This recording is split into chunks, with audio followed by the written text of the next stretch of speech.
Audio Jungle.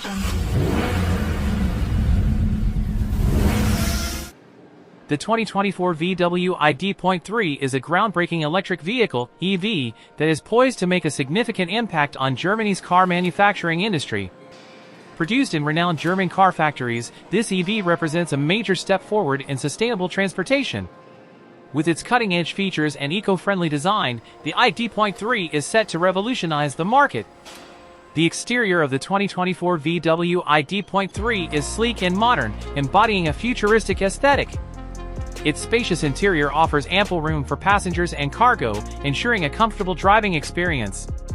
Despite its electric nature, the ID.3 does not compromise on performance. The advanced battery technology powering the vehicle provides an impressive range, making it a practical choice for both urban commuting and long-distance travel. What sets the ID.3 apart is its commitment to sustainability. By utilizing electric power, this EV helps reduce carbon emissions and minimize environmental impact. Germany's car manufacturing industry has long been known for its commitment to quality and engineering excellence, and the ID.3 embodies these principles. It serves as a testament to Germany's dedication to pushing the boundaries of innovation in the automotive sector.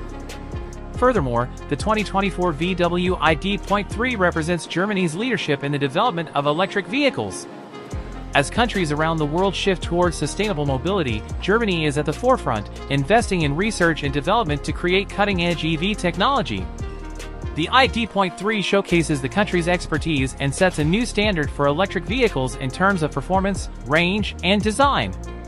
In summary, the 2024 VW ID.3 is an exceptional electric vehicle manufactured in Germany. It combines sleek aesthetics, spacious interiors, impressive performance, and advanced battery technology to offer a sustainable and enjoyable driving experience. As Germany continues to lead the way in the electric vehicle market, the ID.3 serves as a testament to the country's commitment to a greener future. Don't forget to subscribe, like, and leave me a comment to tell me how you found the car.